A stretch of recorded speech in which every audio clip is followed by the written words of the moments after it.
Olá amigos, bom dia, aqui Paulo Palhano falando de Fortaleza, hoje quarta-feira, dia 13 de maio do ano de 2020. Hoje eu vou conversar um pouco com os meus amigos que me acompanham aqui no Facebook, também no meu canal lá no YouTube, sobre a nossa relação com os impostos. Mas antes eu queria pedir a você mais uma vez a gentileza, se você está assistindo esse vídeo aqui no Facebook, que você vá lá no canal do YouTube, se inscreve lá, ativa o sininho, bota lá o like ou dislike, que vai ser muito bacana aumentar o volume lá naquele canal, tá? Esse vídeo que fica aqui no Facebook, ele é ao vivo, depois ele vai lá pro YouTube, então você já viu, mas se você não viu, lá no YouTube, então você pode dar uma olhada lá, pelo menos para marcar e indicar para algumas pessoas, compartilhar com algumas pessoas, acho que vai ser muito bom, ok? Hoje nós estamos aí já no meio da quarentena chamada lockdown, que de lockdown mesmo tem muito pouco, as pessoas estão saindo porque precisam comer, as pessoas precisam ir para a rua e não dá para ficar todo mundo trancado. As pessoas já perceberam também que essa coisa de ficar trancado é uma enorme furada, não é? Já o prefeito de Nova York fez uma revelação muito importante de que uma boa parte das pessoas de um determinado grupo que foi internado lá em Nova York por conta do Covid, a boa parte dessas pessoas estava em casa, não é? Ontem eu perdi um amigo que era diabético, já era grupo de risco e estava confinado, estava num asilo confinado. Então o confinamento já mostrou que ele é absolutamente ineficaz, ineficiente. O confinamento não serve.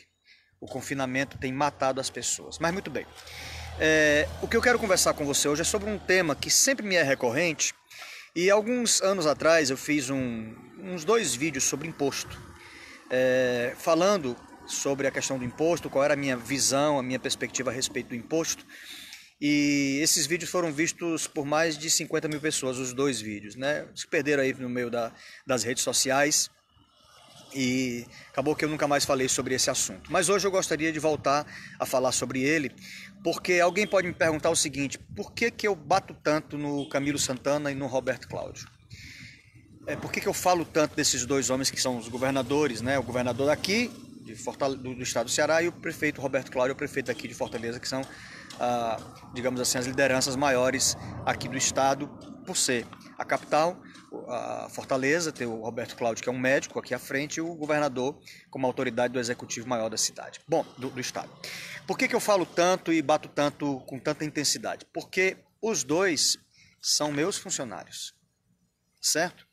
Eu sou patrão do Roberto Cláudio e do Camilo Santana, por uma razão simples. Quando eles se candidataram a cargos eletivos, eles se colocaram como servidores da sociedade. E aí tem a questão que eu vou falar novamente, que é a questão do imposto.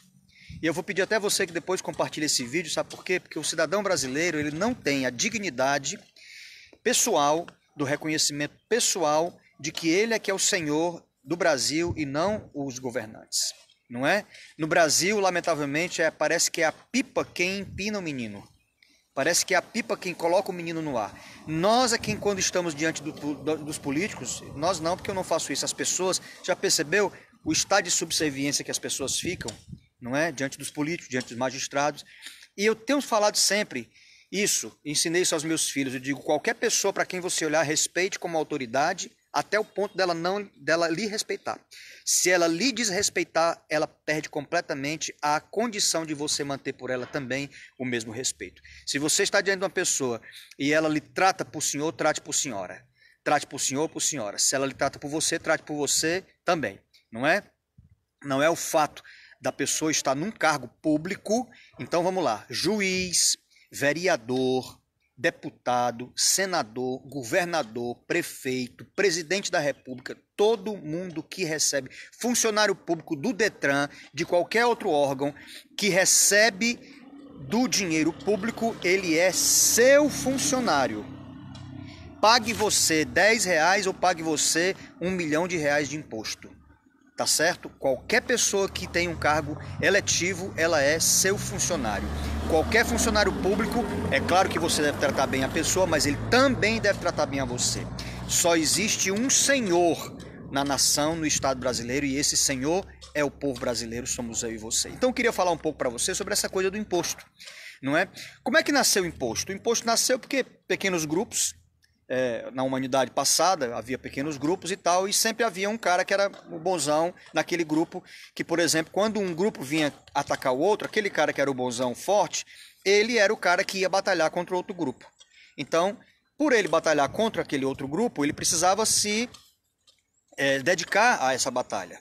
E aí o que fazia? As pessoas trabalhavam para que aquele cara fortão, bonitão, bonzão e tal, ele pudesse se dedicar a proteger aquele grupo. Assim nasceu o imposto. E o imposto ele era dado aos reis como forma de proteção. Pagava-se imposto aos reis, os reis, né, se tornaram reis por conta disso, porque o rei tinha a missão de proteger o povo, e o povo então financiava o rei com o seu recurso, que era o imposto. Então, a função do rei era proteger o povo, e o povo dava o subsídio para que o rei pudesse protegê-lo. No Império Romano, que foi o mais longo império da humanidade, o Império Romano transformou o imposto, elevou o imposto assim à enésima potência, a condição do imposto. Em que sentido? Quando o Império Romano se estabelecia, chegava em qualquer lugar, ele fazia o seguinte: ele primeiro construía as estradas para chegar naquele lugar, por isso tem um caminho que todos os caminhos levam a Roma. Construíam as estradas, os soldados construíam as estradas romanas, ainda que os soldados faziam, né, há 2.000 anos, 3.000 anos, 2.500 anos atrás, elas ainda funcionam hoje.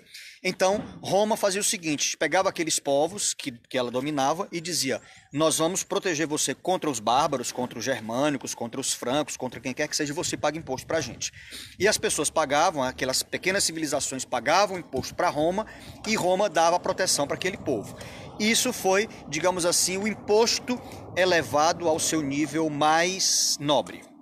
E o imposto moderno? O imposto moderno, ele se tornou, não é? Claro que tem um aspecto da proteção que a gente paga, mas a proteção é uma proteção, nós não estamos o tempo todo em guerra. Faz quanto tempo que o Brasil não entra numa guerra?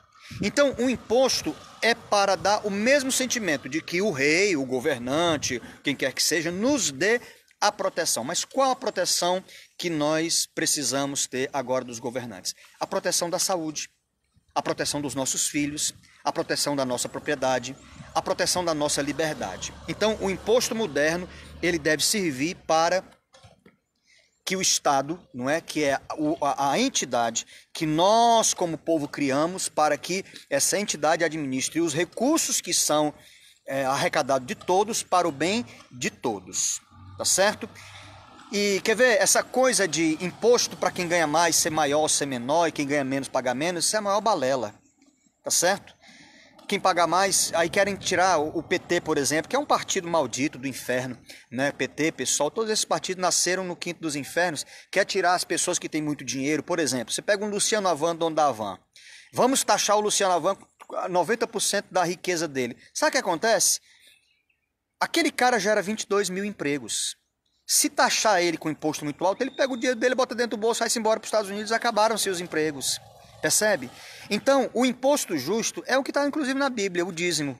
Olha o dízimo, 10%. 10% para quem? Para todo mundo. Tanto faz quem ganha R$1.000 paga 100, quem ganha 10 mil paga 1.000. Então, o imposto justo é esse. Aí, de novo, a questão do imposto justo. No Brasil, nós temos 98 impostos. Municipais, estaduais e federais. E a grande pergunta é, isso tem voltado para você? Isso tem voltado para o povo? Claro que não tem voltado. Pagamos e a volta é muito pequena. Então, vejam bem, nós temos uma estrutura gigantesca de Estado, milhares de funcionários públicos, a pretexto de esse povo está aí para dar a proteção à sociedade. Você se sente protegido pelo Estado? Você se sente cuidado pelo Estado? Você se sente cuidado quando você vai, por exemplo, ao Detran? Olhe, ir ao Detran, pelo menos aqui em Fortaleza, pelo menos na sede do Detran aqui, é a antessala do inferno de Dante Alighieri. Lá você paga até para cuspir, tá certo? Então, paga para tudo. Uma tarjetinha, R$90, uma placa, enfim, mas não quero entrar nesse... Tudo tem taxas, impostos, tarifas, enfim. E isso vai cobrando, e cobrando a sociedade sem dar a devida, né, o devido retorno à sociedade. Estamos chegando esse ano a eleições municipais, estamos daqui a 2 anos a eleições estaduais e federais. Precisamos mudar isso. O Estado precisa diminuir de tamanho. O Estado tem que ter as 3 prioritárias funções: segurança, saúde e educação. E o restante é por nossa conta. Se o Estado der segurança, saúde e educação, os nossos impostos, nós teríamos a melhor educação do mundo. Se o Estado fizesse isso. Aí tem uma outra questão agora que eu quero fechar com você. Sobre quem rouba imposto. Já nós vamos ver o Covidão, que foi denunciado pelo Roberto Jefferson. Nós vamos ver maior do que o Petrolão e vai fazer o Mensalão ter virado trocado. Mincharia. Moedinhas. O Covidão. Bilhões estão sendo derramados nos estados. Pessoas morrendo e bilhões sendo derramados, compras sem licitação. Então, a minha questão é a seguinte. O que você acha que deve ser feito com quem rouba do erário público? Com um político, por exemplo, do executivo ou do legislativo, que tem na sua mão o poder para usar aquele dinheiro e trazer saúde para o povo. Você diz que não mata? Mata. Sabe por quê? Porque se você for ao hospital, preste atenção, quero esclarecer isso para você. Se você vai ao hospital e aquele hospital, nós, a sociedade, paga para que a gente tenha um hospital. A sociedade de Fortaleza, por exemplo, ela tem condição de ter os melhores hospitais da cidade. Ela tem condição, porque o imposto é muito alto. Então, se você vai ao hospital e você não tem atendimento, a pessoa morre. Porque não tem atendimento, porque o dinheiro foi desviado para outra finalidade. Quer ver outra coisa? A geração dos nossos filhos. As crianças que não têm uma boa educação, uma boa alimentação nessa fase escolar, até o 2º grau, por exemplo, elas estão comprometidas na vida, na história, na sua prosperidade, perpetuamente. É um ou outro que vai escapar. Por quê? Porque não foi dado a essa criança, não foi dado a esse adolescente a condição de estudar e de ter uma boa alimentação quando toda a comunidade pagou para que ele tivesse. Aí, a questão da segurança. Fortaleza é top. O estado do Ceará é top. Em que lugar? No estado que mais morre gente por crimes, pela falta de segurança pública. Portanto, quem rouba dinheiro público traz mortes. E aí você me pergunta, Paulo, o que é que você defende? O que é que você defende para quem é pego roubando dinheiro público? Eu, Paulo Palhano, defendo a pena de morte. Aí você diz assim, não, eu defendo a pena da prisão perpétua. Sabe por que eu não defendo a pena da prisão perpétua? Porque essa pessoa que já roubou, ela vai, inclusive, precisar que eu e você paguemos mais uma vez a conta para mantê-lo vivo dentro da penitenciária. Entende? É mais ou menos assim a conta. Ó. Para manter uma criança numa escola, por mês, uma criança, você precisa de mais ou menos R$ 1.300, R$ 1.500, pelo menos foi um cálculo que eu vi de uns 2 anos atrás. Vamos colocar R$ 1.500. Você precisa manter uma criança. Como? Aquela criança comendo por mês, o professor, não é só que R$ 1.500 o professor, é porque se você tem 30 crianças numa sala de aula, nós estamos falando de R$ 45.000, R$ 1.500 por mês. Muito bem. Para manter um preso trancafiado, com a estrutura, com a comida, com o agente de segurança, essa coisa toda, é mais do triplo. É mais do triplo. Então quem é que paga isso? De novo a sociedade que pagou os impostos. Percebe? É que nem agora. Nós estamos pagando com as nossas vidas a conta da irresponsabilidade da saúde do governo do estado e da prefeitura. E as pessoas estão pagando com a sua vida e eu vejo gente, meu Deus, que idiotice, aplaudindo e agradecendo ao Camilo Santana e ao Roberto Cláudio. Obrigado porque vocês estão fazendo. Não agradeça a um político. Não agradeça a um político. É a obrigação do político fazer o trabalho dele. Tá certo? Ele não faz mais do que a obrigação dele. Então preste atenção. Eu defendo a pena de morte. Foi pego e foi julgado. Eu defendo que quem roubou o dinheiro público, independente de eu ser cristão ou não, ninguém vai entrar nesse mérito. Se você quiser depois me esculhambar, é um direito seu. Mas eu, Paulo Palhano, defendo de quem rouba o dinheiro da comunidade e leva as pessoas à morte nos hospitais, leva uma geração à morte na educação, porque as pessoas ficam imbecilizadas sem educação e leva as pessoas à morte porque não tem segurança pública. Eu defendo que quem for pego, julgado pelos seus pares, por um tribunal equilibrado, sensato, que essa pessoa foi julgada, você roubou 1 milhão, 2 milhões, qualquer valor que seja, que ela seja condenada à morte.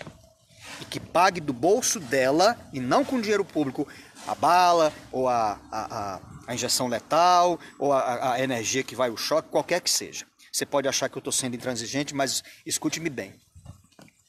Se nós tivéssemos 3 casos no Brasil de 3 políticos, por exemplo, que são os políticos, né? Político ou funcionário público é quem rouba mais disso, e empresário safado. Se nós tivéssemos uns 3 ou 4 casos de pessoas que foram condenadas à morte e fossem o vídeo dessas pessoas, está muito em moda, né? Esse negócio de divulgar vídeo de reunião, de não sei o quê. Então, divulgar o vídeo da morte da pessoa, sabe o que ia acontecer? Você ia ter que pensar 3 vezes antes de fazer. E aí nós íamos ter um país com mais educação, com mais saúde e com mais segurança. Ok? Então faz o seguinte, coloca aí, não me esculhambe não, é o meu pensamento, tá certo? Ai, você não sei o que é pastor, não me esculhambe não, faça o seguinte, coloque aí o seu vídeo, ou coloque o seu pensamento sobre isso, mas não me esculhambe não, diga assim, rapaz, eu não sou a favor da pena de morte por causa disso, disso e disso, eu sou a favor por causa disso, tá certo? Não leve a coisa pro lado pessoal, porque se você levar pro lado pessoal contra mim, você vai perder seu tempo, porque eu não vou levar pro lado pessoal com você, tá bom? Então é isso, valorize seu imposto. Valorize porque você é o dono do Brasil, você é o senhor da nação, o povo, eu e você que pagamos os impostos, somos os donos, quem manda nessa bodega somos nós, os contribuintes. Um beijo para todo mundo e até amanhã.